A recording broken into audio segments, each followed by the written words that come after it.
notre Dieu, merci pour l'opportunité que tu m'as donnée d'être en ce lieu ce matin, de me rassembler avec mes frères et sœurs de Québec. Que ton nom soit béni.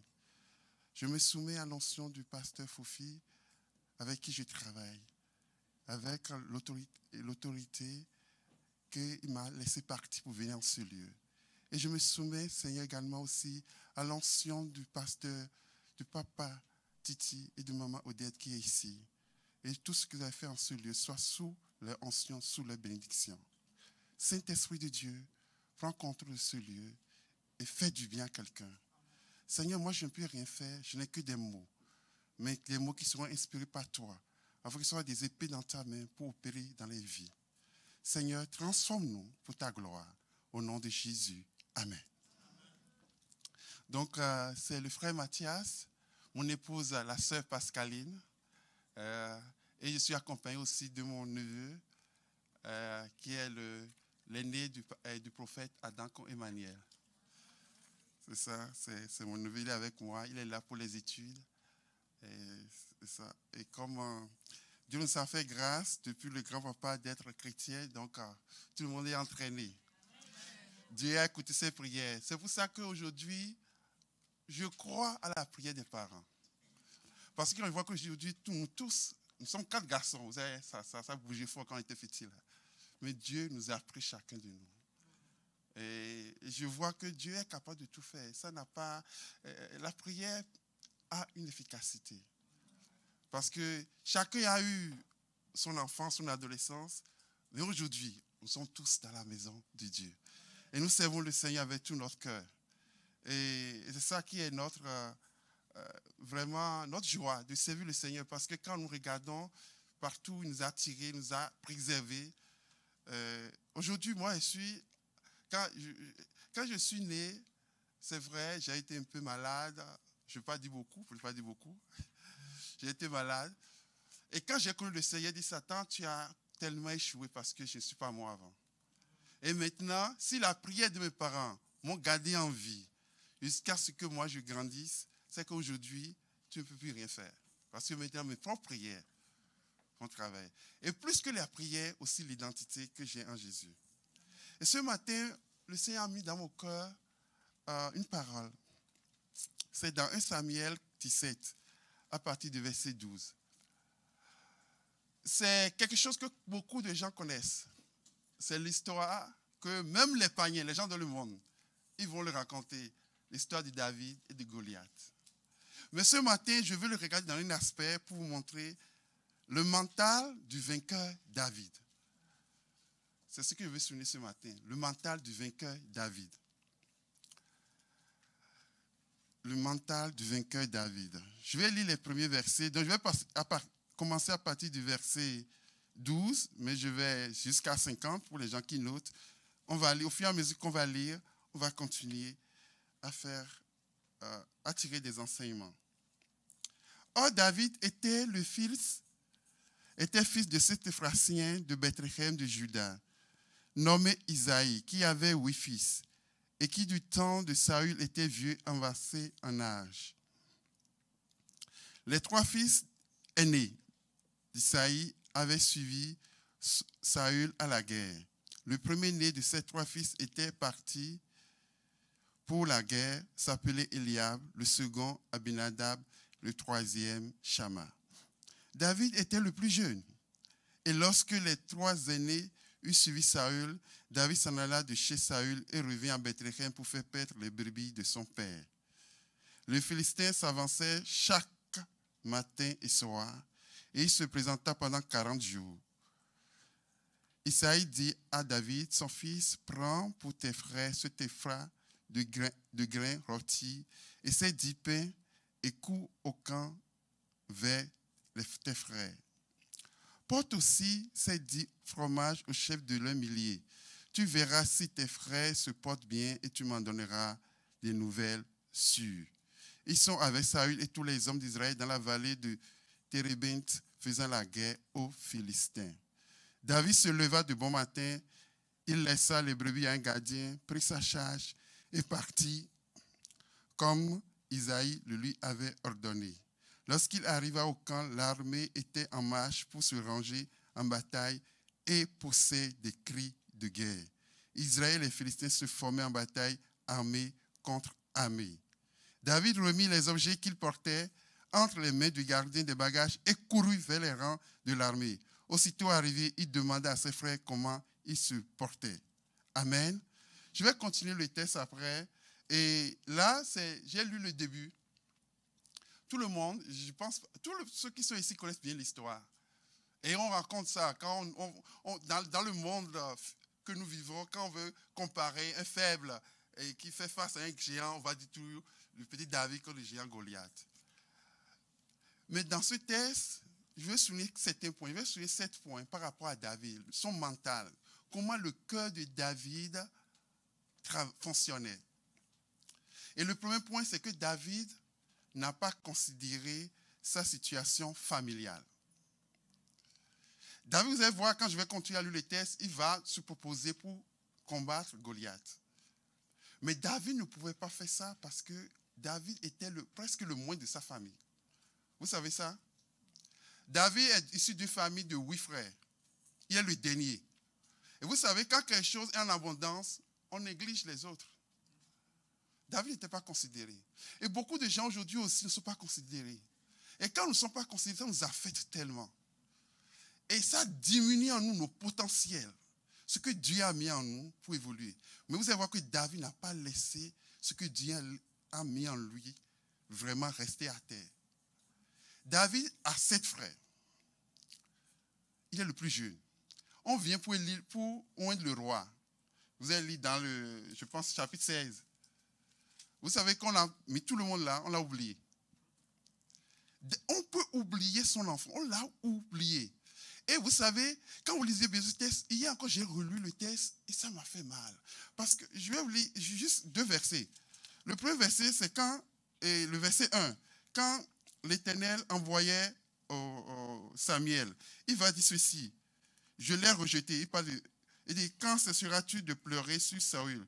Je l'ai rejeté afin qu'il ne règne plus sur Israël. Remplis ta corne d'huile et va. Je t'enverrai chez Isaïe le Béthlémite. Car j'ai vu. Dieu dit, j'ai vu. Parmi ses fils, celui que je désire pour roi. Donc Dieu voit. Mais les hommes n'ont pas vu. Les hommes n'ont rien vu. Même le prophète s'est trompé au premier niveau. Il a regardé le nez qui était bien bâti, qui était musclé. Il a dit, ah, sûrement, c'est lui. Et Dieu a dit, non, attention, ce n'est pas lui.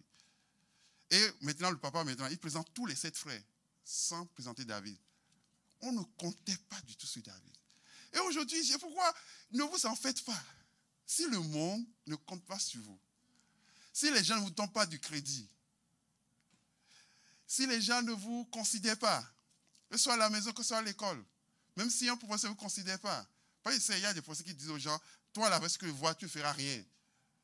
Je sais, quelqu'un m'a dit, quelqu'un un jour, il dit, prépare-toi pour être au bien-être social. Il dit comme ça. Alors que tu n'es pas Dieu. Donc David, Dieu l'a vu, mais les hommes ne l'ont pas vu. Mais ça n'a pas empêché. Ils ne sont pas empêchés d'accomplir sa destinée.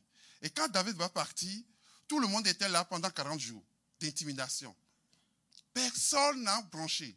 Mais quand lui va arriver, regarde ce qu'il va faire. Je lis maintenant le verset 22, le verset 23.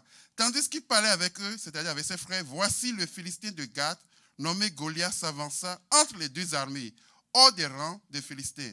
Il était les mêmes discours que précédemment. Et David les entendit.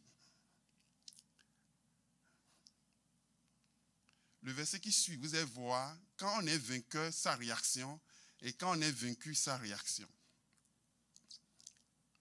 Réaction des vaincus. À la vue de cet homme, tous ceux d'Israël s'enfuient devant lui et furent saisis d'une grande crainte. C'est ça. Eux, quand ils l'ont vu, ils sont enfuis. Ils sont remplis de peur. Mais David va faire quoi? Lui va dire, avez vu, maintenant ils vont faire leurs commentaires, mais David va dire aux hommes au verset 26, qui se trouvaient près de lui, que fera-t-on à celui qui tuera ce Philistin et qui ôtera l'opprobre de dessus Israël?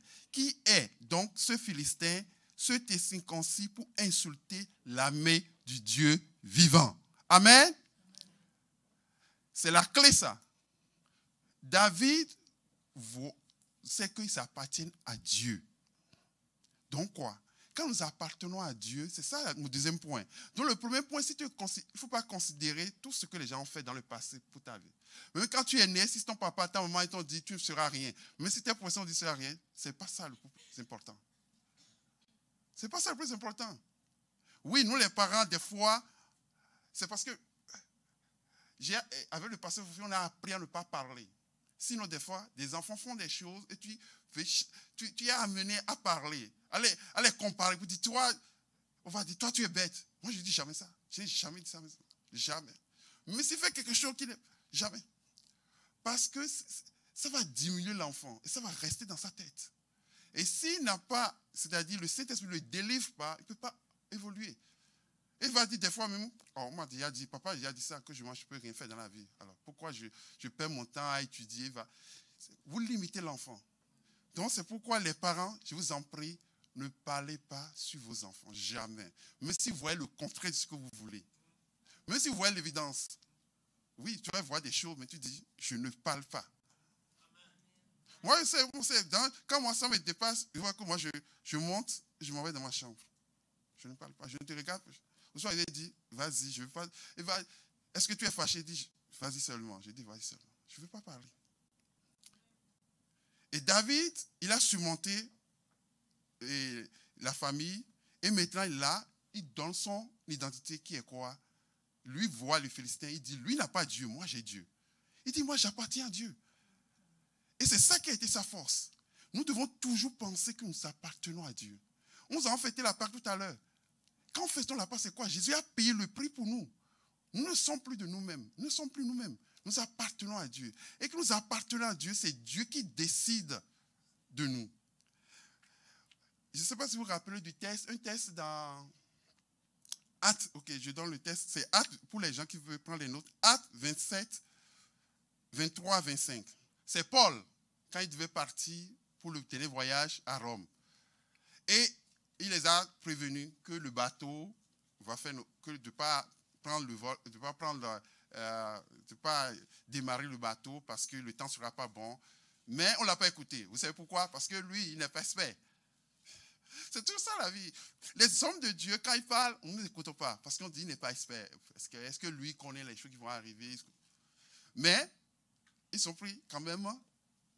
Ils ont démarré le bateau, ils sont rentrés. Tout était beau, mais d'un seul coup, un vent est sorti de nulle part, a commencé par les tourmenter. Et là, Dieu parle à Paul.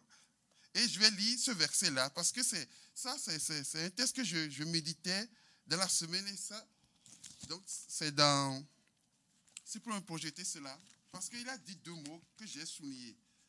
Acte 27, à partir du verset 23. Okay. 27, à partir du verset 23. Il dit ceci. Un ange du Dieu à qui j'appartiens et que je sais m'est apparu cette nuit.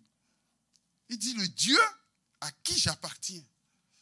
Et il va dire après que ce Dieu a dit quoi? Que rien n'arrivera. Et il aussi donne tous les hommes qui sont avec lui. Seul il y aura des dégâts matériels. C'est ça. Notre identité. Ça ne dépend pas du nombre de prières que nous faisons. Il faut que les chrétiens comprennent cela. Ça ne dépend pas de cela. Ça dépend juste du sang de Jésus qui nous a rachetés. Et ce sang qui nous a rachetés, nous sommes maintenant une propriété privée de Dieu. On appartient à Dieu. Pourquoi quand on parle de la maladie, les psychos, la télé, tout, on raconte n'importe. Moi, je pense juste Psaume 91. Psaume 91, pour montrer que j'appartiens à Dieu. Et quand vous lisez Psaume 91, c'est écrit par qui? Par David. David m'a montré que quelque chose qui va se passer. Que nous sommes sous la couverture de Dieu. Lisez cela, c'est pas, je ne dis pas de le lire pour faire une prière comme d'autres le font, hein, mais lisez, voyez ce que Dieu vous donne comme assurance. Quand le monde est troublé, quand le monde ne sait pas où aller, quand on ferme les écoles, on ferme tout, on ferme ceci, on ferme les aéroports. Moi, quand je m'en vais au travail, même un ami là, quand j'ai dit, je rigole seulement, il dit, moi je n'ai pas peur. Il dit, ah, attention, hein, et il donne des hypothèses. J'ai dit, vous voyez, les limites, la peur ne vient pas de Dieu. La peur ne Dieu. C'est pourquoi Somme 91, je vais lire quelques versets. Parce que quand vous lisez ça, vous savez qu'est-ce que votre Dieu vous a promis. Celui à qui vous appartenez là, qu'est-ce qu'il vous a promis? Parce que ne vous laissez pas à la peur. Somme 91. Je vais lire les premiers versets. Je vais trouver mon verset. Celui qui demeure sous l'habit du Très-Haut repose à l'ombre du Tout-Puissant. Je dis à l'Éternel, mon refuge et ma forteresse, mon Dieu en qui je me confie. C'est lui qui me délivre du filet de l'oiseleur, de la peste et de ses ravages. Il me couvrira de ses plumes et je trouverai un refuge sous ses ailes. Sa fidélité est un bouclier, une cuirasse. Je ne craindrai ni les terreurs de la nuit, ni la flèche qui vole de jour, ni la peste qui marche dans les ténèbres, ni la contagion qui frappe en plein midi. Que 1000 tombent à mon côté et 10 000 à ma droite, je ne serai pas atteint. C'est ça notre partage. Donc n'ayez pas peur, ne pétez pas votre temps à suivre. J'aime la vie là. Lui, il va sur Internet, il regarde les noms de personnes contaminées dans chaque pays, il regarde les statistiques. Je dis, tu n'es pas médecin, tu ne veux pas planifier quelque chose. Et tu regardes tout ça là pour dire, il y a tel nombre de cas maintenant au Canada, hein? On vient de voir un cas au Québec. Je dis, mais qu'est-ce que... Je n'ai pas peur. Je n'ai pas peur. Vous savez, quand je dis que j'ai été malade quand j'étais petit, je vous dis, je me rappelle même que des fois, je suis très malade, je vous dis la vérité, très malade. Même en classe de terminale, j'ai été tellement malade, je me rappelle un jour, j'ai été tellement malade que quand j'ai quitté la convalescence, je ne pouvais pas monter les escaliers. Et une amie ne comprenait pas, j'étais tellement fatigué avec les médicaments que j'ai fait comme traitement. Un ami ne comprenait pas, il dit, ah Mathia, tu étudies trop.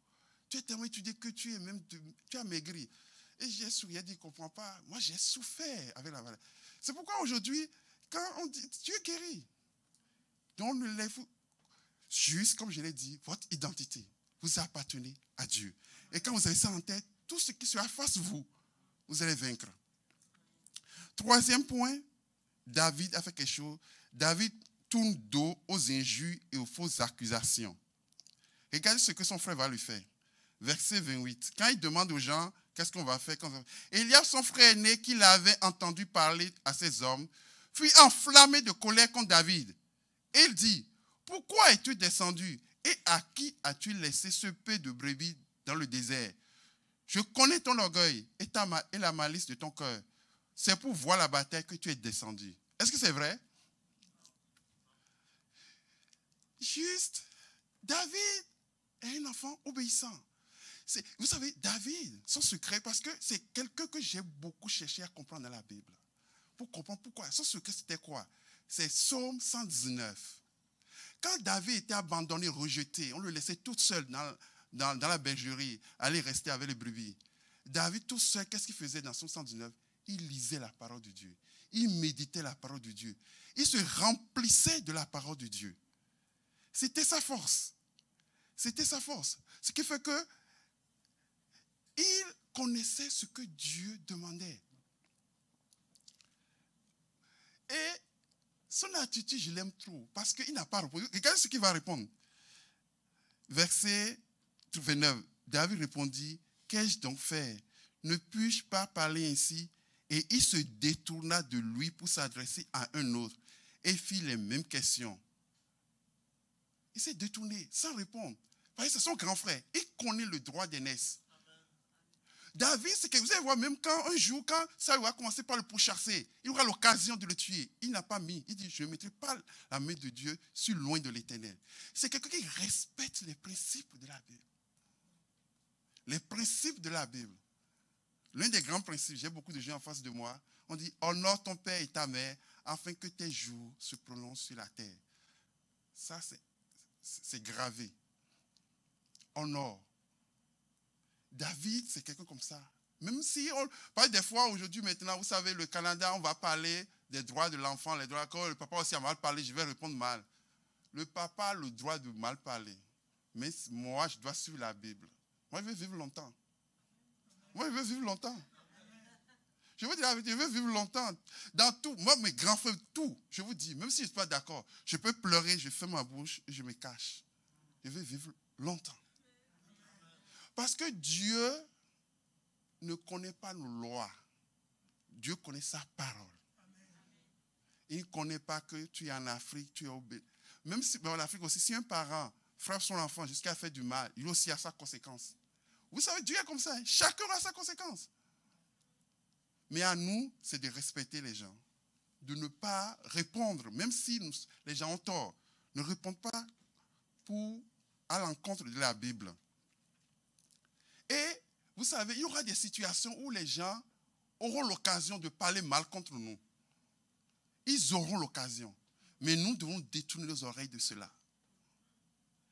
Si en classe, pour le moment, tu ne comprends pas bien les mathématiques encore, ou bien les sciences, et tu as 40%, le professeur, lui, il est humain. Il peut dire, tu ne feras rien de bon dans la science. Lui peut donner son verdict.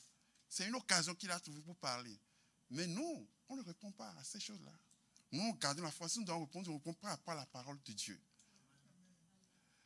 Je reviens encore pour l'histoire de Paul. Vous savez, quand le bateau a été... Cette histoire, quand le bateau a échoué et ils ont été sauvés, ils sont allés sur une île. Et vous avez dit la parole de Dieu que Paul a pris des branches pour se réchauffer, donc mettre dans le feu. Et quand il a mis les branches dans le feu, un serpent est sorti. On parle d'un vipère sorti. Et a mordu Paul. Vous savez que les hommes qui étaient là, ce qu'ils ont dit, ils ont dit, ah, ce gars-là doit être vraiment meurtrier. Parce qu'il est sauvé des eaux, mais la chose dit que lui doit mourir. Maintenant, un serpent. Et vous savez que l'apôtre Paul n'a rien répondu. Il n'a rien dit. Oui, il y a certaines fois où nous ne devons rien répondre. Je vous dis la vérité. Il y a dans certaines situations où nous ne pouvons rien répondre. Nous nous taire. Et vous allez voir que les gens ont entendu maintenant qu'il meurt. Ah, le gars ne meurt pas. Ils attendent. Après des heures, ils ont dit non, c'est un Dieu. Ils ont changé le langage, ils ont dit c'est un Dieu. Vous savez, c'est ce principe que moi je dis toujours. Tout ce que les gens disent, ça me dit rien. Il dit que vous allez changer de langage. Oui, j'ai toujours dit à mon époux, il dit, quel que soit quelqu'un qui te persécute, tôt ou tard, il va changer de langage. Parce que notre Dieu prend le temps. Mais il va montrer que nous le suivons, que nous l'appartenons. Toujours. Je vous dis la vérité. Les gens auront l'occasion de nous insulter. Ils auront l'occasion de nous oppresser. Mais Dieu prend son temps. Parce que vous savez, pendant ce temps-là, Dieu nous forme. Je vous dis la vérité, Dieu nous forme. Dieu ne nous donne rien pour nous perdre. C'est pourquoi il nous forme. Il prend le temps de nous former. Toute situation, Dieu nous forme. Aujourd'hui, maintenant, je dis à mon épouse, je dis, toute situation qui arrive, même si je fais une erreur, je dis, qu'est-ce que tu veux m'apprendre? Qu'est-ce que tu veux me former par cela? Même si je passe un moment difficile, je veux savoir. Parce que Dieu ne permet rien comme ça. Je lui appartiens. Dieu l'appartient. Donc, Dieu va laisser les gens parler. Mais après, eux-mêmes, les mêmes personnes, est-ce que Paul a prêché? Paul n'a rien dit. Eux-mêmes, ils ont regardé encore. Ils disent, ah, c'est un Dieu. Et après de là, on lui a confié, il a commencé par guérir les malades sur l'île. C'est ça, la puissance de Dieu. Donc, gardons notre bouche. Ne disons pas les choses, même si les gens parlent contre nous. Quatrième point que je vais souligner, David est un courageux. Il n'a pas peur. Mon papa physique m'a délivré de la peur. Lui, c'est un chrétien. Et il m'a dit, à tous ses enfants, il nous a dit, la peur, c'est l'arme, le premier arme que Satan utilise pour t'attaquer. Il dit, vous ne pouvez pas avoir peur. Et je me rappelle un jour, j'étais tout seul avec lui. Et cette histoire que je vous raconte, je ne dis pas de le faire à votre enfant, mais lui, c'est ce qu'il a trouvé pour le faire. Il y a le tonnerre a grondé très fort. Et tous les fenêtres, c'est-à-dire, il y a eu l'éclair dans la maison. Et j'ai tiqué comme ça. Et il m'a frappé. Il dit, qu'est-ce que tu as fait? Tu as fait quelque chose au tonnerre? Il dit, si tu étais sur un vélo ou bien sur une moto, tu vas tomber, tu vas faire accident. Ce ne sera pas le tonnerre qui t'a tué, mais plutôt c'est la peur qui t'aurait tué. Et depuis ce jour, je vous dis la vérité, toute situation, je me rappelle toujours l'image. Il dit non, il ne faut pas avoir peur. La peur, tu peux te tuer avec la peur. Et vous savez aussi, c'est démontré, hein, quand il y a des mouvements de foule, quand par exemple on fait un grand conseil, il y a 600 000 personnes, on dit, et quelqu'un crie seulement pour dire, bon, bon, bon, les gens courent et se piétinent, se tuent. Vous savez ça, on dit beaucoup de gens meurent, plus que même l'accident. Oui, l'incident. La peur, ce n'est pas une bonne chose. Et vous allez voir David, quand il est parti au verset, je vais lire ceci, verset 28, quand on l'a amené, parce que là, les gens ont vu quelqu'un de courageux. Pendant 40 jours, tout le monde avait peur. Tout le monde fuyait. Personne ne voulait combattre Goliath. Et David, lui, après 40 jours, il est venu et lui a commencé à poser des questions. Il a dit, ah, voici un courageux. On a rapporté ces paroles à Saül. Et Saül, même Saül, le roi, était aussi dans la peur. Saül a dit, amenez-moi David. Et quand David vient, verset 28, verset 32 plutôt, David dit à Saul, que personne ne se décourage à cause de ce Philistin. Ton serviteur ira se battre avec lui. David, c'est ce qu'il a dit. David est très courageux. Regarde, la première phrase, vous allez voir, la première phrase qu'il a prononcée. Il y a des choses que pour avoir dans notre vie chrétienne, il faut être courageux. Je vous dis la vérité, il faut être courageux. Il faut être courageux. Même si on dit que ce n'est pas possible d'avoir un emploi dans telle place. Applique. Applique. Et des fois, les gens qui ne sont pas les enfants de Dieu sont plus courageux des fois plus que nous. Un gars, d'origine camerounaise, il travaille, j'ai vu son LinkedIn, il dit qu'il a appliqué 500 fois. Il faut avoir un poste. 500 fois. Il faut avoir un poste à l'ONU. Et il raconte son histoire. Moi, j'aime lire ces histoires-là. J'aime lire les histoires des gens comme ça. 500 fois, il a appliqué. J'ai dit comment? Et j'ai calculé rapidement. Vous savez, dans une année, il y a combien de jours? Vous savez, il y a 305 jours. Donc, je ne sais pas. Donc, je pense pas qu'il va appliquer tous les jours. Donc, ça doit prendre des années. Vous savez, moi, je suis mathématicien. Donc, rapidement, comme je vois des chiffres, j'essaie de faire rapidement la moyenne. Donc, peut-être il a appliqué toutes les semaines. C'est 52 semaines. Donc, ça fait 10 ans. Donc, je dis, sûrement, il a appliqué 2 fois parce que c'est un jeune. Parce qu'il étudiait aux États-Unis. Il a dit à ses amis de la classe, je vais travailler à l'ONU. Et les gens ne croyaient pas. Il dit, oh, toi, tu es qui là-bas? Est-ce que ton papa travaille là-bas? Non. Est-ce que tu connais? Oh, on lui dit non. Il dit, j'ai appliqué 500 fois. Et maintenant, j'ai le poste. Non, c'est la vérité parce qu'il est courageux. C'est ça, quand Dieu vous donne une vision, il faut foncer dedans.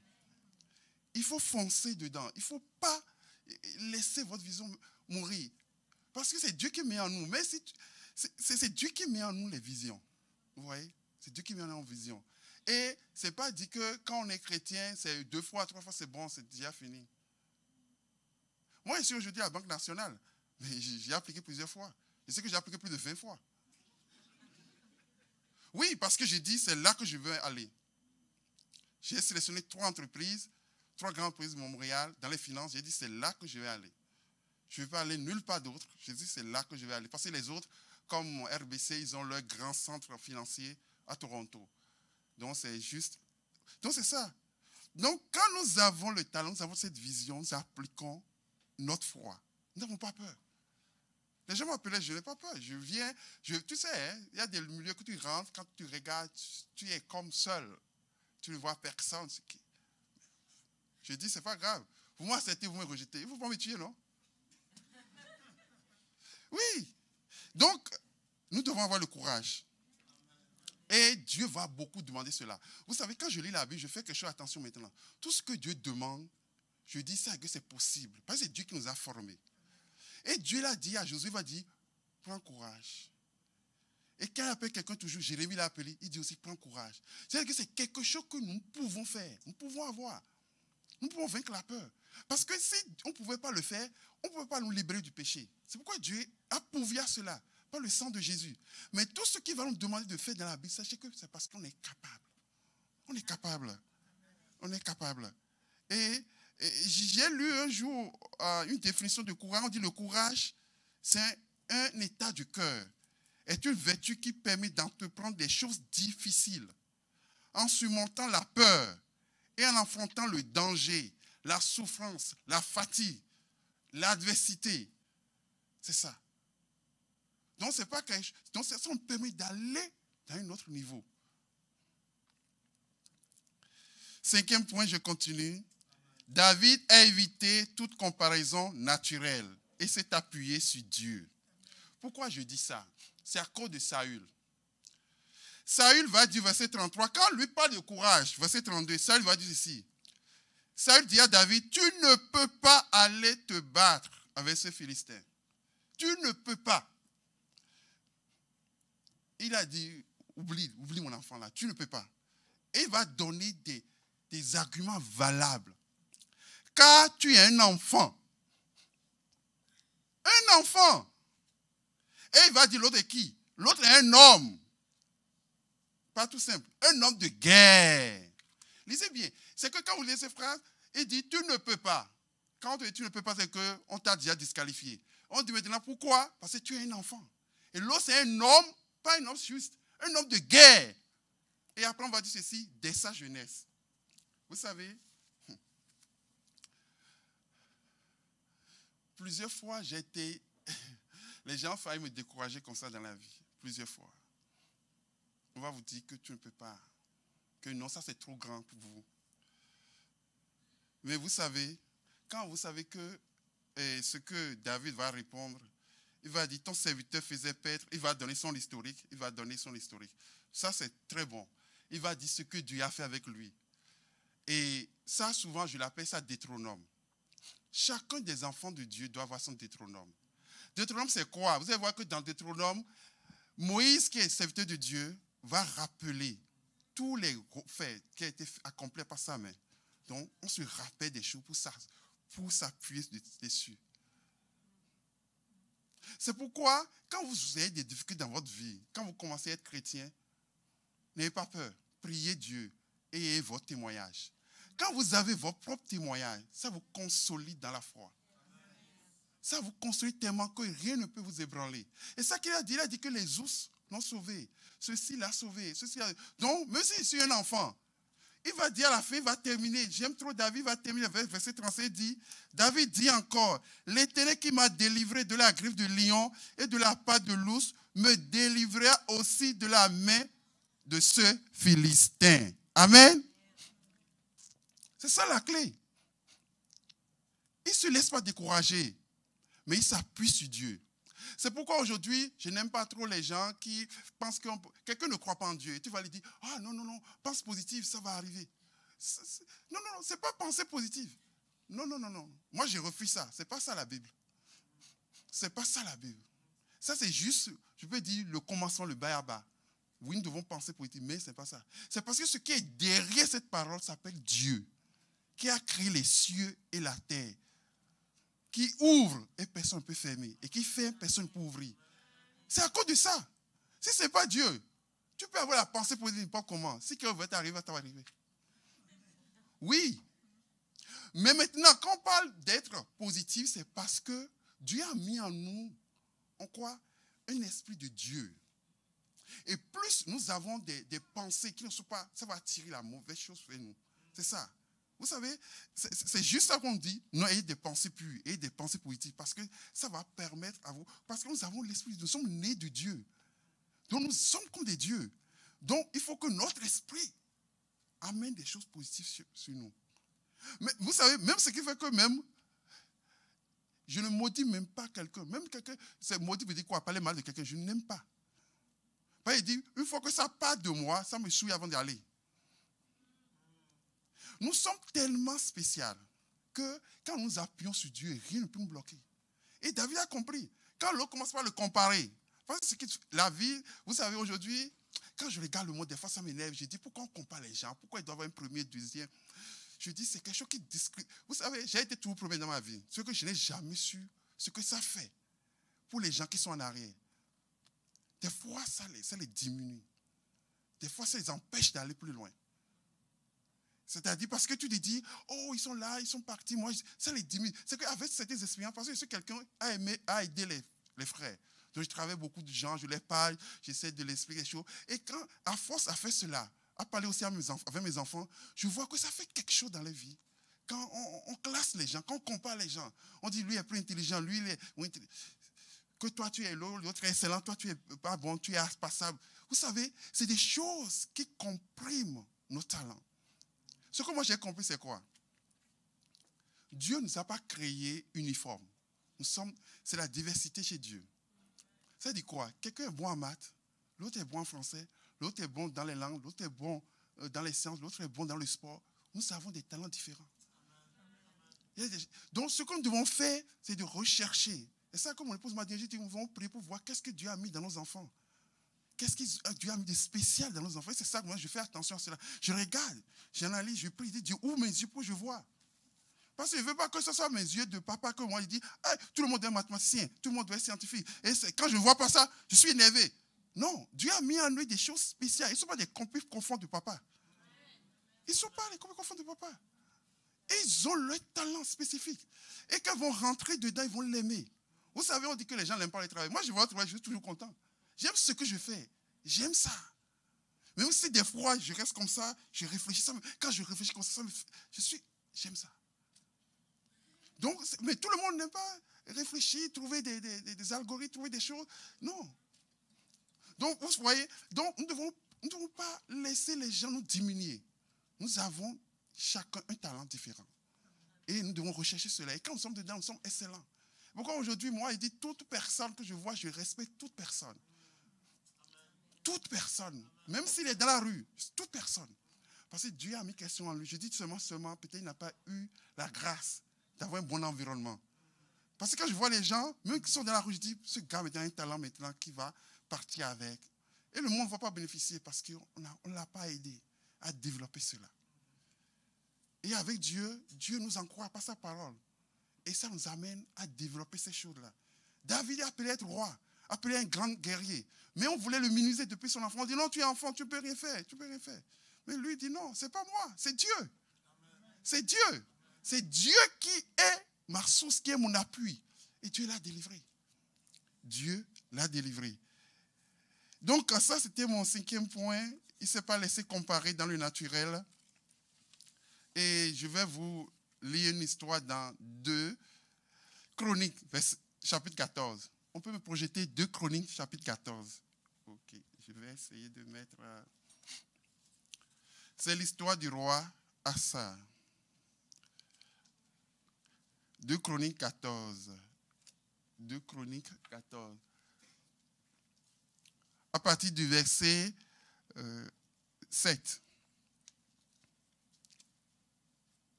Verset 7, c'est ça?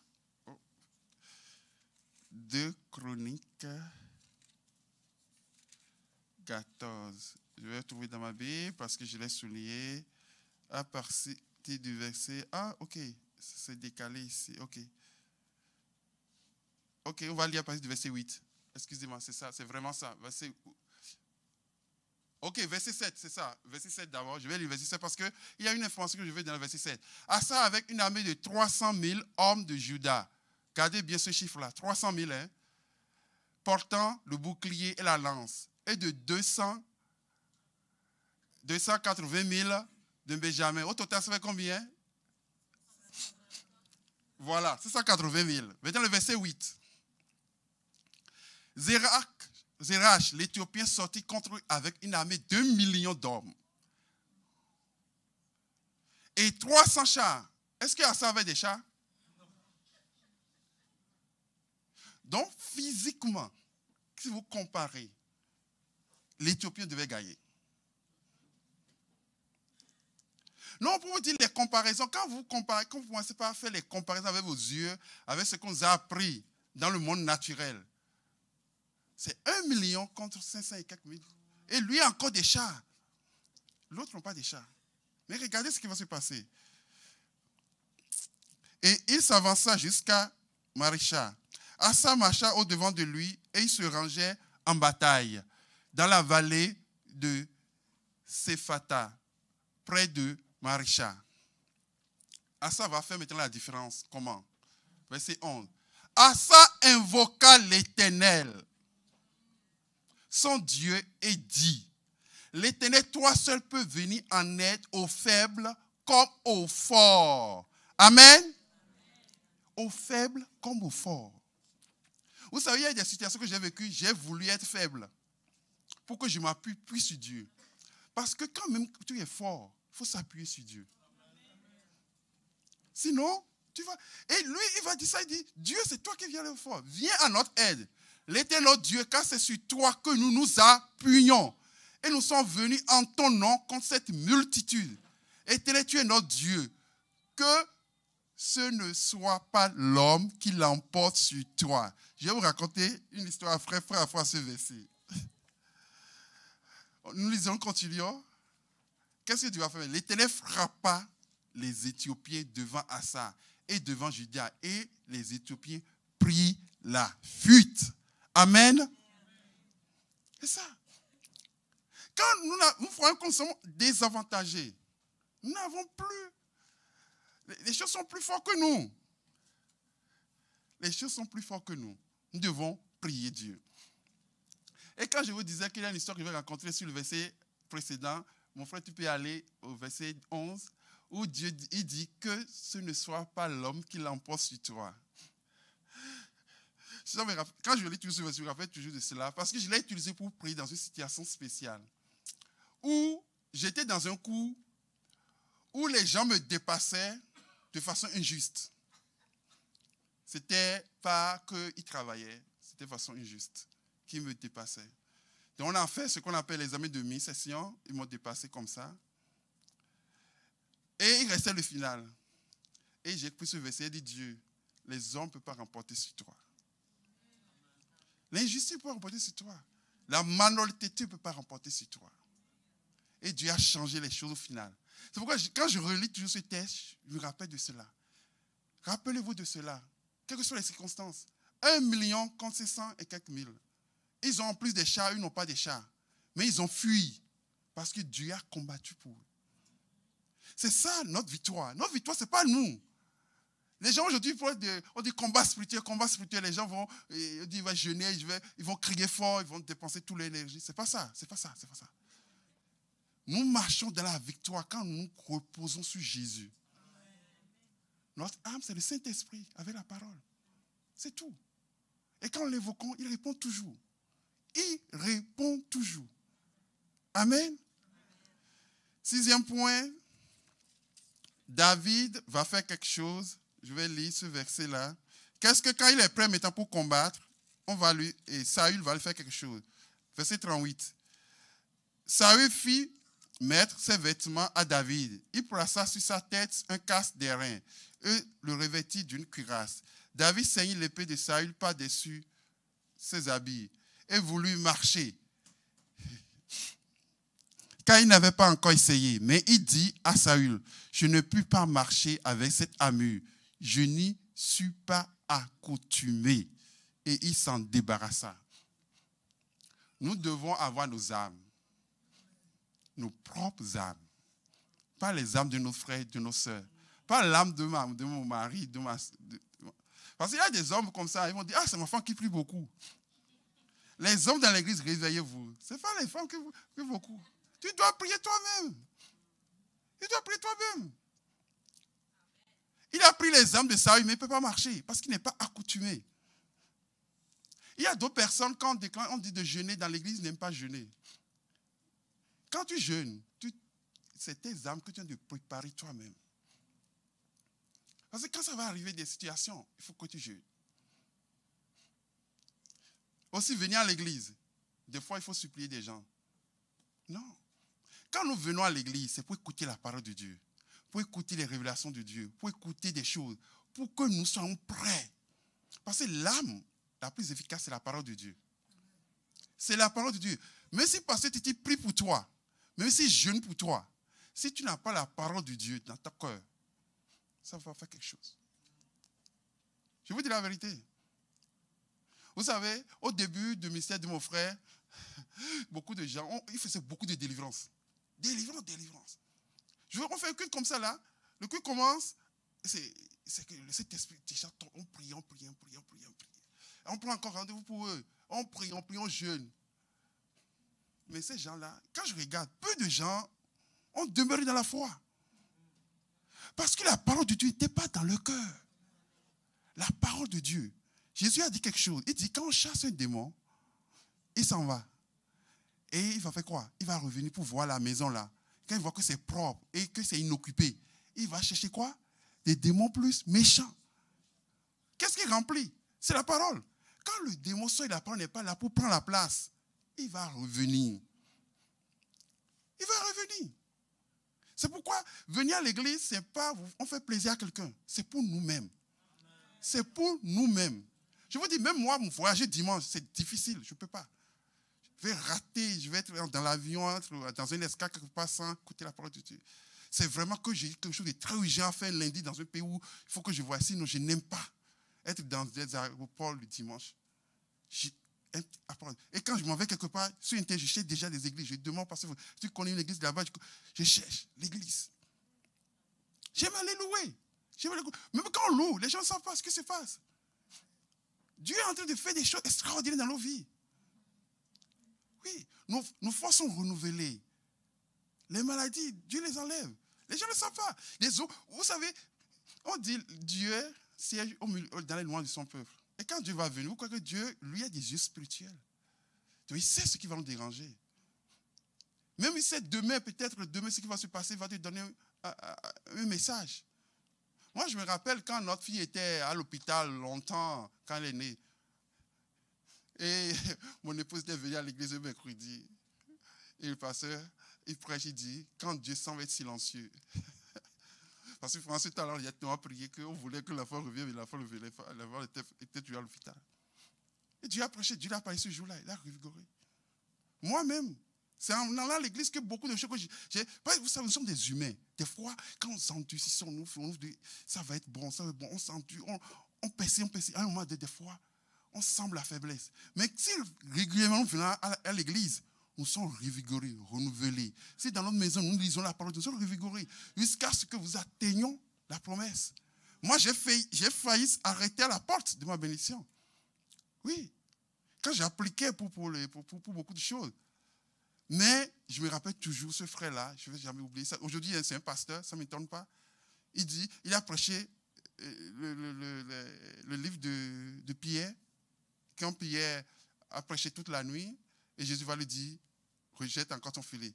Et son titre du message, je ne vais pas oublier, dit, il faut toujours recommencer. Moi, c'est tout ce que j'ai gardé toute la soirée. Quand je suis rentré à la maison, le Dieu m'a dit, refais encore ton dossier, il faut recommencer. Et c'est cette fois-là que ça a marché. Alors que j'ai déjà fait 2 fois. Vous voyez? J'ai déjà fait 2 fois. Il fallait tenter la 3e fois. Et quand le pasteur vous dit toujours, il dit, il y aura une 3e fois, sinon il y aura un 4e, il y aura un 5e, et ça va marcher. Mais c'est la parole de Dieu qui nous fait ça. Si nous laissons les larmes premières qui est la parole de Dieu, nous ne pouvons pas. Même le Saint-Esprit, c'est la parole de Dieu. Quand les gens vont nous assaillir avec des paroles, c'est la parole de Dieu qui va venir dans ta tête et dire, non mon enfant, je suis là avec toi. Non mon enfant, j'ai promis de te faire du bien. Quand les choses sont sombres, tu vois, quand tu as face des difficultés comme ça, vous savez, l'ennemi a 2 stratégies. Il te montre le sentiment d'urgence et la peur.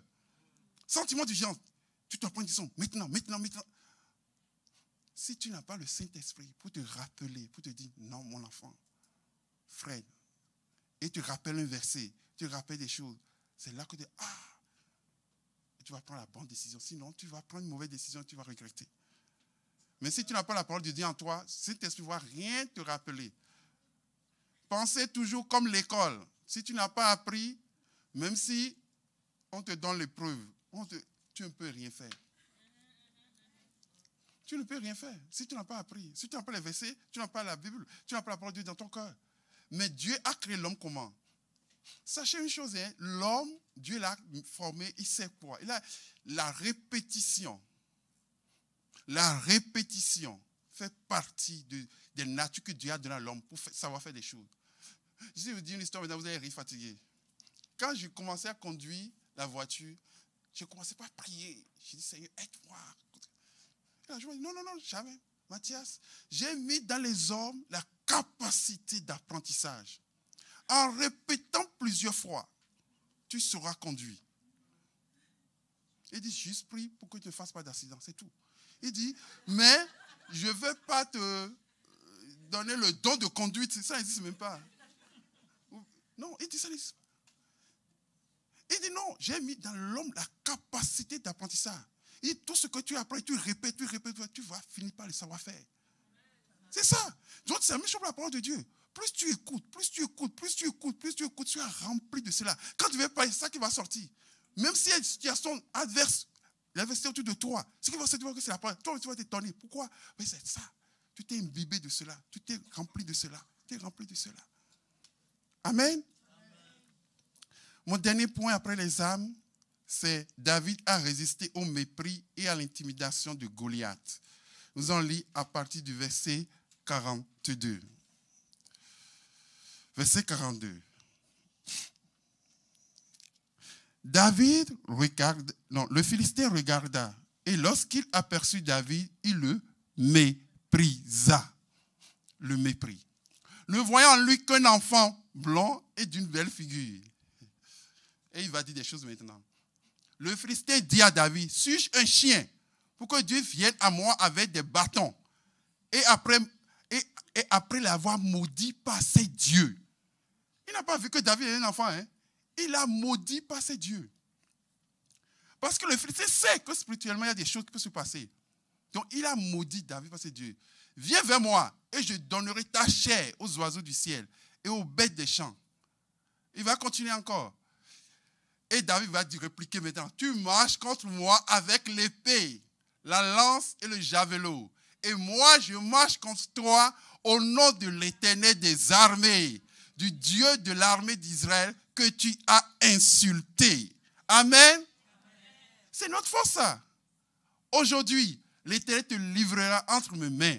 Je t'abattrai et je te couperai la tête. Aujourd'hui, je donnerai les cadavres du camp des Philistins aux oiseaux du ciel et aux animaux de la terre. Et toute la terre saura qu'Israël a un Dieu. Verset 50, vous terminez. Et toute ces multitudes saura que ce n'est ni par l'épée, ni par la lance que l'Éternel sauve, que la victoire appartient à l'Éternel et il vous livre entre nos mains. La victoire appartient à l'Éternel. La victoire appartient à l'Éternel. La victoire appartient à l'Éternel. La victoire appartient à l'Éternel. Amen. Dans les situations compliquées de ma vie, quelqu'un a chanté une chanson en anglais avec ça. C'est ça que j'écoutais, je réécoutais.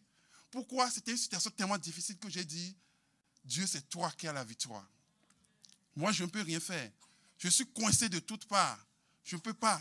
Mais c'est toi qui as la victoire. Et Dieu vraiment m'a donné la victoire de cette situation. C'est ça. Et il a déclaré des choses. Quand l'autre a voulu intimider, l'intimidation, ça existe, je vous dis. Ça existe bien et belle. Oui, j'ai déjà raconté l'histoire ici, mais je vous le rappelle encore. Ma fille qui est maintenant en 6e année, qui ira bientôt au secondaire. Quand il a 5 ans, il y a 6 ans, quand elle finissait le maternel, directrice adjointe, et beaucoup de personnes se sont entourées de moi pour me dire que ma fille, je vous dis la vérité, ils n'ont pas mis un doute. Ils ont dit, ma fille ne réussira jamais dans une école normale. Il faut qu'elle aille dans une école spécialisée. Avec certitude, ses parents ont raisonné avec une force dans mes oreilles. Et automatiquement, j'étais assailli par des pensées. La chose me dit, elle est directrice. Elle a vu tant d'enfants. Et elle t'a donné le diagnostic. Elle a dit, ton enfant ne peut pas réussir. Et toi, sur quoi te bases-tu? Vous savez, les enfants dans les écoles spécialisées, ce qui se passe, non? Quand tu rentres là, tu ne quittes plus jamais. Oui, école spécialisée, c'est-à-dire, c'est des enfants qui ont des déficiences au fait. Mais aujourd'hui, on met tous les enfants là-bas. Des fois, on met 12 enfants qui n'ont pas. Parce que ma fille, moi, elle dit, elle n'était pas destinée à là-bas. Parce qu'elle a fait le cycle régulier.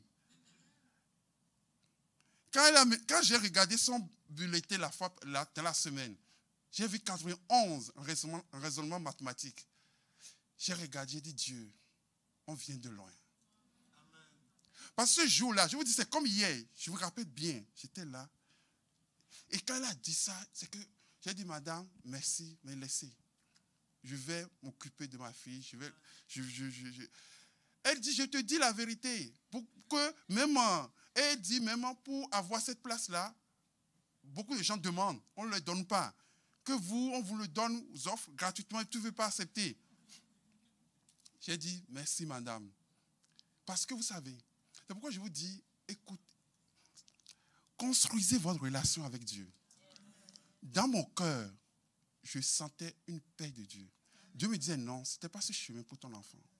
La chose me disait non, ne signe pas le papier, ce n'est pas ce chemin pour ton enfant. Je vais restaurer votre fille. Parce que notre fille est née très petite. Je vous ai dit ici, 610 grammes à 27 semaines. Vous savez, donc j'ai vu comment. Donc, elle a eu, qu'on peut dire, de retard dans les neurones. Les neurones ne sont pas été mûris, donc beaucoup de choses. Mais eux, ils ne sont pas Dieu. Je vous ai dit qu'ils ne sont pas Dieu. Et ils ont regardé tous ces rapports des médecins et ils ont dit non, cet enfant ne pourra pas réussir à l'école. Ils ont dit ça. Et je me rappelle le jour-là, je vous dis la vérité, j'étais presque, je disais aucun mot. Vous savez, tu es toute seule. Parce que mon époux était enceinte, j'ai dit, reste à la maison, je vais aller tout seul pour les faire face. Parce que c'est qu'ils allaient avoir des paroles méchantes contre nous. J'étais préparé. Parce que quand on vous appelle, avant ça, on vous a fait une réunion où on montrait, je vous dis, vous savez, si vous êtes enseignant, je vous en supplie, ne pressez pas les gens. Ne pressez pas les gens. J'étais arrivé à cette réunion-là avec mon épouse. Ils ont montré les travaux des enfants. Et il dit, ça c'est le plus fort. Ça c'est le moyen.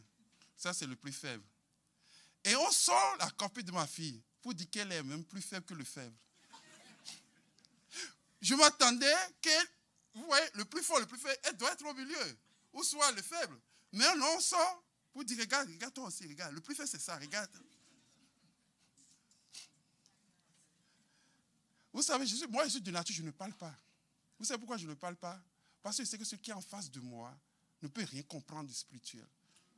Même mon épouse, elle parle. C'est-à-dire, elle parle et dit qu'elle va fumer sa foi. Elle dit non. Est-ce que cet enfant-là ne fait rien que des choses mauvaises? Elle n'a rien, aucun côté positif dans sa vie. Et c'est là qu'ils vont commencer par changer. Ah oui, pour dire que oui, elle fait aussi ceci, elle fait ceci. Moi, vous savez pourquoi? Je suis quelqu'un de têtu dans la tête. Si je n'étais pas chrétien, je serais militaire. Je suis quelqu'un de têtu. C'est-à-dire, quand on dit on va ici, on va aller là-bas. Quelque chose que je raconte comme obstacle. C'est comme ça que je me suis formaté ma vie. Je dis, c'est ça, quand je dis que c'est ça qui est la vérité, c'est pourquoi je suis lent à saisir les choses. Mon époux le sait. Je suis lent à saisir. Mais quand je saisis quelque chose, c'est fini. C'est fini. Tu ne peux pas me l'enlever. Tu peux pas. Même si je souffre, je vais le faire parce que je suis convaincu que c'est ça. Ce qui fait que quand tu parles, c'est comme tu lances de l'eau sur le canard, ça va tomber, partir. Donc le gars, les gens disaient n'importe quoi, moi je ne voulais pas les écouter. Et quand on a fait cette réunion-là, maintenant ils ont reconvoqué une autre réunion. J'ai dit, Pascal, reste à la maison, je vais aller seul. Parce que je ne veux pas t'énerver, il ne faut pas qu'on te... Laisse-moi aller seul. Parce que, vous savez, Dieu m'a donné une capacité. Ça vient de Dieu, c'est une grâce. Quand tu commences par me parler avec un discours, automatiquement, si je dis je ne t'écoute plus, je ne t'écoute plus. Toutes mes erreurs extérieures sont fermées. C'est ce que j'avais pour les médecins pendant les 6 mois. Quand un médecin vient, et après j'ai dit, mon époux dit, qu'est-ce qu'ils ont dit? Parce que quand je vois que ton discours commence à détruire ma foi, et tu es charnel, tu es sur la terre pour dire tel nombre d'enfants qui ont ça, ils finissent comme ça, ils ne marchent point dans leur vie, ils vivent toujours avec des bombes. Moi, automatiquement, mes oreilles ne t'écoutent plus. Et je ne suis plus là. Je te regarde bien, hein, je souris, mais je n'entends rien. Parce que vous savez, la puissance de la parole. La puissance de la parole. Un jour, Dieu m'a donné un enseignement sur les yeux, la bouche et les oreilles. Il dit, les oreilles, c'est très dangereux. C'est très dangereux. C'est pourquoi moi, je suis très rapide à fermer la télé, à fermer les choses, les WhatsApp que les gens voient. Quand tu m'envoies quelque chose, je commence par regarder, je vois que c'est des choses qui me... J'éteins. Parce que je ne veux pas. La parole, je veux que la parole de Dieu qui me donne le courage, la force de continuer, que Dieu peut le faire. C'est ça que je veux partir. Donc ils ont tout dit, ils ont dit pourquoi pas. Mais Dieu les a confondus. Et j'ai confondu parce qu'aujourd'hui, quand je regarde, elle va aller au secondaire. Je dis, il a 6 ans. On pouvait prendre un mauvais choix si on n'avait pas Dieu. Et j'ai regardé tous les enfants qui n'ont pas de parents chrétiens. Parce que vous savez, l'enfant apprend avec son milieu. Si on la mettait dans ce milieu-là, elle ne pourra pas se développer. Je connais quelqu'un qui a son enfant là-bas. Il dit qu'il ne termine pas les livres. On dit qu'est-ce que le livre va finir. Non, le livre de première année peut le faire pendant 3 ans. C'est-à-dire, parce qu'ils disent qu'on va à leur rythme. Mais c'est faux. Dieu a mis dans l'homme la capacité d'apprentissage. Et rien, quelles que soient les danses qu'il vous a données, sachez que Dieu peut changer. Je vais lire un verset que mon épouse aime beaucoup et que moi, elle m'a convaincu de l'aimer aussi. Romains 3, verset 4. Je vais vous laisser avec ce verset-là.